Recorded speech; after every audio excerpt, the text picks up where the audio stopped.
Good evening. I hope so आप सभी स्वस्थ हो गए। एग्ज़ाम स्टडी बाय सुबी में आप सभी का स्वागत है। प्लीज़ चैनल को लाइक शेयर और सब्सक्राइब ज़रूर करिएगा। अपन ने जितने धर्म थे उसके बारे में तो पढ़ लिया है। आज अपन का टॉपिक क्या है? मगध राज्य का उत्कर्ष। क्या है? मगध राज्य का उत्कर्ष। अपन आज जानेंगे कि मगध राज्य का उत्कर्ष कैसे हुआ, उसके बारे में वृहद से पढ़ेंगे। यहाँ पे वैसा बताया गया है कि कैसे कैसे कौन कौन आया है। तो सबसे मगध राज का उत्कर्ष कैसे होता है? सबसे पहले तो ठीक है, स्टोरी के फॉर्म में अपन आज पढ़ते हैं। स्टोरी के फॉर्म में ज़्यादा अच्छे समझ में आएगा, पूरी चीज़ें कवर हो जाएंगी कैसे कैसे मगध राज्य का उत्कर्ष होता है। लेकिन उससे पहले सबसे प्राचीन वंश के संस्थापक कौन थे? मगध के बृहदत्त थे। तो इनकी राजधानी कौन थी? गिरिब्रज। गिरिब्रज मतलब राजगृह थी। जरासंध जो थे बृहदत्त का पुत्र था। तो बहुत समय पहले की बात है कि आज के बिहार, जो आज का बिहार है, के दक्षिणी हिस्से में एक राज्य था मगध। जो बिहार है आज का, उसके दक्षिणी एरिया में क्या था? मगध था। यहाँ की धरती क्या थी? बहुत उपजाऊ थी। यहाँ पे गंगा भी थी और चारों तरफ क्या थे? नदियाँ थी, जिससे ये क्या करती थी? पहाड़ और सब थे, जिससे उसको सुरक्षित बनाती थी। यही कारण था कि धीरे धीरे मगध भारत का सबसे शक्तिशाली राज्य बन गया। अब शुरुआत कहाँ से होती है? कहानी की शुरुआत जो होती है वो बिंबिसार से होती है। बिंबिसार कौन था? हर्यक वंश का राजा था। कौन था? हर्यक वंश का राजा था। और ये कब गद्दी पर बैठता है?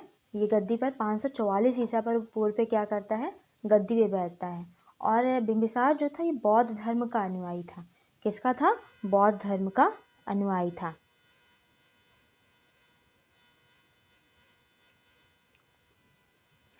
तो क्या करता है? बिंबिसार ने सोचा कि अगर मुझे मगध को बड़ा बनाना है तो मुझे युद्ध भी करना होगा और रिश्ते भी बनाने होंगे।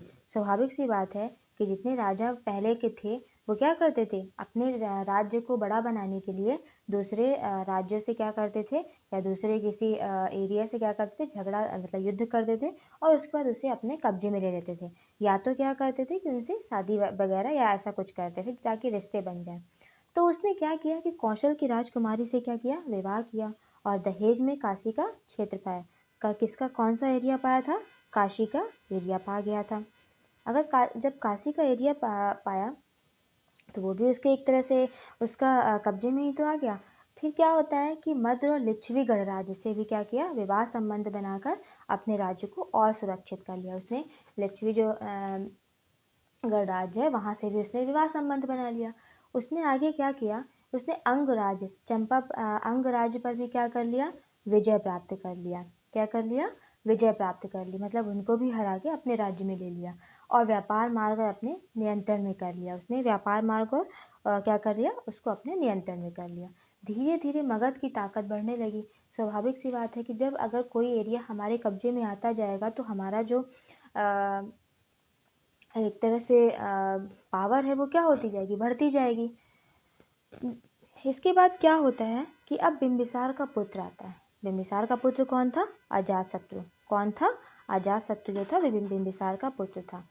तो बिंबिसार क्या करता है कि उसने अपने ही पिता को बंदी बना लिया और मगध का क्या बन गया? राजा बन बैठा। उसने अपने पिता को बंदी बना के मगध का राजा बन बैठा। अजातशत्रु का सपना था कि मगध को पूरे भारत का सबसे बड़ा राज्य बनाना है। क्या उसका सपना था? कि भारत का मगध को क्या करना है? पूरे भारत का सबसे बड़ा राज्य बनाना है। उसने क्या किया? लिच्छवी गणराज्य के खिलाफ युद्ध छेड़ दिया। फिर जब युद्ध छेड़ दिया तो युद्ध में क्या किया? उसने जीत हासिल कर ली। अब जब जीत हासिल कर ली तो उसने क्या किया? एक नया, उसने जीतने के लिए, जीत अभी तो ठीक है, जीतने के लिए क्या किया उसने? वो जो अस्त्र शस्त्र होते हैं जैसे कि महाशिला यंत्र और रथ मूषल का क्या किया? उसने प्रयोग किया। वैशाली को हराने के बाद उसने क्या किया?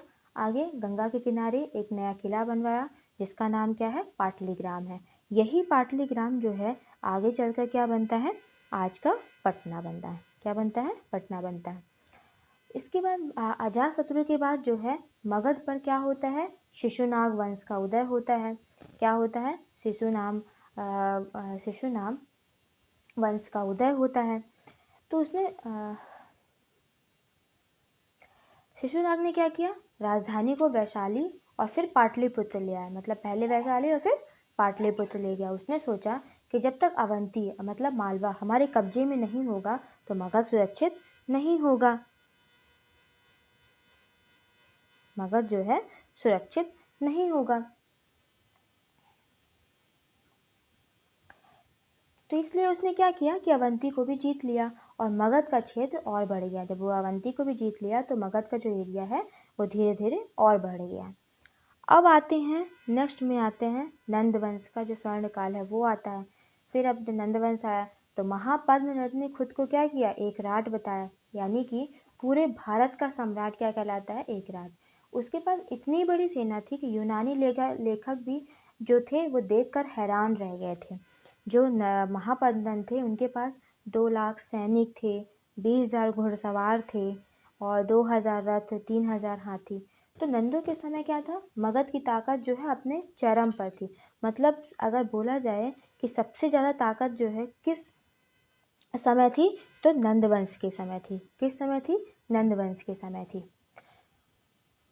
परंतु जो अंतिम राजा अब क्या था कि थी, परंतु जो इसका अंतिम राजा होता है इस वंश राज्य का, कौन था, घनानंद था। कौन था, घनानंद था, जो कि बहुत ही घमंडी था। क्या करता था कि बहुत घमंडी था, जिसकी वजह से चाणक्य और चंद्रगुप्त मौर्य ने क्या किया, उसे हरा कर इतिहास का रुख ही बदल दिया। अब क्योंकि अब जब वो यहाँ से क्या होता है कि जो इस युग का मेन जो था समाप्त होने जा रहा था। घनानंद के टाइम के बाद मगध राज्य का जो समय है वो समाप्त होने को था। तो ये जो घनानंद था यह सिकंदर के क्या था, समकालीन था।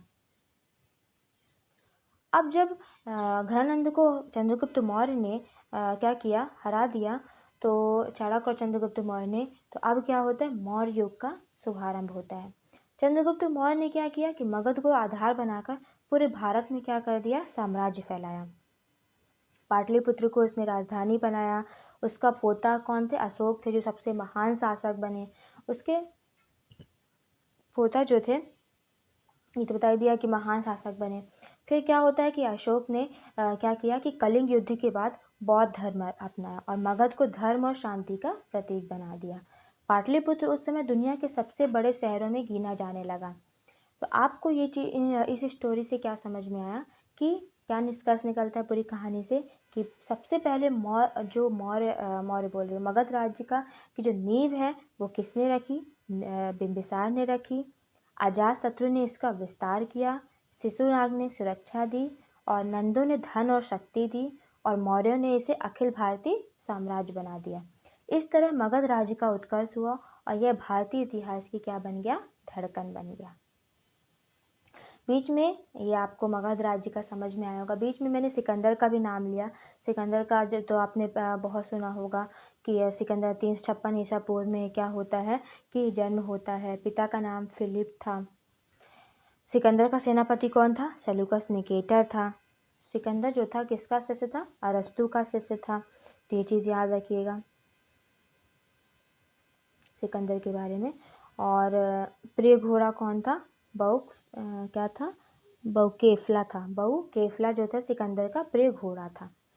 अब अपन जो है इसके नेक्स्ट क्लास में इसके क्वेश्चंस करेंगे, जिससे आपकी सारी चीज़ें क्या हो जाएंगी, क्लियर हो जाएंगी। आई होप सो आपको ये स्टोरी समझ में भी आई होगी और मौर्य जो मगध राज्य है वो आपको समझ में आया होगा।